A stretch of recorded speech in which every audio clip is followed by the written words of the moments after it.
তো এই প্রাণীগুলো আসলে দেখতে অত্যন্ত আকর্ষণীয় মনে হলেও কিন্তু এগুলো কিন্তু ইনভেসিভ স্পিসিস, মানে এই প্রাণীটা যদি আপনার প্রকৃতিতে কোনোভাবে চলে যায়, এটা একসময় সাকার ফিশের মতো অবস্থায় চলে যাবে এই প্রাণীটা। তো যদি আমরা এখনই যদি পদক্ষেপ না নিই, তাহলে কিন্তু এই এলিয়েন ইনভেসিভ স্পিসিসের যে ক্ষতিকর প্রভাব তা বাংলাদেশ সম্মুখীন করবে।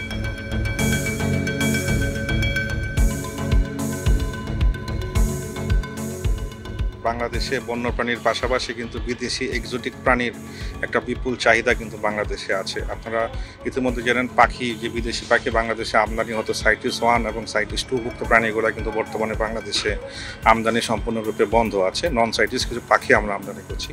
সেই ক্ষেত্রে এই মানুষের চাহিদা অনুযায়ী কিন্তু এখন পাখির পাশাপাশি কচ্ছপ, তারপর সরীসৃপ, বিভিন্ন ব্যাঙ, ট্যারান্টুলা, মাকড়সা, এগুলোও কিন্তু বাংলাদেশে বর্তমানে আমদানি হচ্ছে। কিন্তু বন বিভাগ কিন্তু এগুলার একটাও কোনো কিছু এনওসি দিচ্ছে না। তো পাচারকারী চক্র বা আমদানিকারক যারা আছেন তারা কিন্তু অন্য কোনো মাধ্যমে হয়তো বা কোনো অ্যাকোয়ারিয়াম স্পিসিস বা অন্য কোনো মাধ্যমে তারা কাস্টমস পার করে বাংলাদেশে এগুলো নিয়ে আসছে। কোন দেশ থেকে?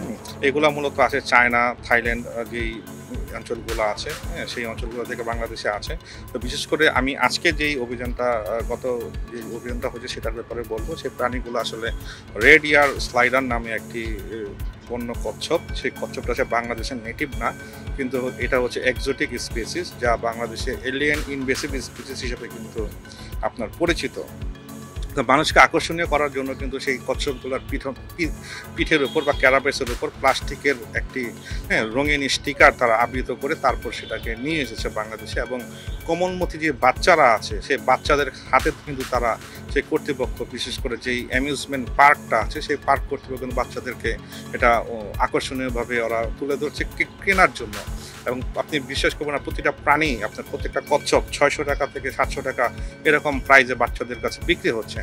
এতে যেমন একদিকে বাচ্চারা বন্য প্রাণীর প্রতি আকৃষ্ট হচ্ছে, পাশাপাশি এই বন্য প্রাণীর সাথে কিন্তু অনেক রোগ জীবাণু থাকে, সেই রোগ জীবাণু কিন্তু বাচ্চাদের শরীরে কিন্তু প্রবেশ করছে।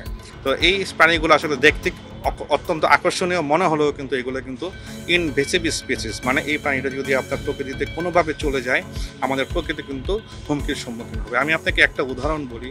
আমাদের কার্জন হল পুকুরে এরকম রেডিয়াস স্লাইডার কোনো কেউ হয়তো বা কাটা বন বা আশেপাশে থেকে কিনে সেটা পালতে শুরু করে, এবং সেটা পালতে কিন্তু অনেক বড় হয়ে যাবে। এটা কিন্তু মাংসাশী, যে বড় করে প্রাণীটা মাংসী। তখন কেউ ওটা আর পালতে না পেরে কার্জন হল পুকুরে তারা ছেড়ে দেয়। সেখান থেকে কিন্তু কার্জন হল পুকুরে এই রেডিয়ার স্লাইডার কিন্তু সমস্ত মাছের পোনা, পাশাপাশি কিন্তু সমস্ত নেটিভ কচ্ছপের যে হ্যাবিটেট সেগুলো নষ্ট করে ফেলে। তো এটা একসময় সাকার ফিশের মতো অবস্থায় চলে যাবে এই প্রাণীটা। তো যদি আমরা এখনই যদি পদক্ষেপ না নিই, তাহলে কিন্তু এই এলিয়েন ইনভেসিভ স্পিসিসের যে ক্ষতিকর প্রভাব তা বাংলাদেশ সম্মুখীন করবে। টার্টলের ছোট বাচ্চাগুলো যেগুলো আমরা রেড আইড বলছি, এটা কিন্তু টার্টলের বাচ্চাগুলোকে আনা হচ্ছে। এগুলো ইনডিউস ব্রিডিং করে ক্যাপটিভিটিতে হয়তো ব্রিডিং করে কোনো গোষ্ঠী বা কোনো সংগঠন হয়তো এগুলো যারা ট্রেড করে তারা ট্রেড করছে আর কি, বিদেশে পাঠাচ্ছে। শুধু বাংলাদেশ না, অন্যান্য দেশেও হয়তো পাঠাচ্ছে। এবং বাংলাদেশে যে আসছে সেগুলো কিভাবে বাংলাদেশে এত ব্যাপকভাবে ঢুকছে সেটাও খুব উদ্বেগের বিষয়। এবং এই স্পেসিসটা যদি ঢুকে, এটা তো এক্সোটিক স্পেসিস, এটা কোনোভাবেই এটা ন্যাচারাল সিস্টেমে ঢুকতে দেওয়া উচিত নয়। উচিত নয়, এবং এটা বিধিনিষেধ আরোপ করা উচিত। এই কারণেই যে আমাদের দেশীয় প্রজাতির হ্যাবিটেটগুলো, অবস্থানগুলো এরা দখল করে ফেলবে।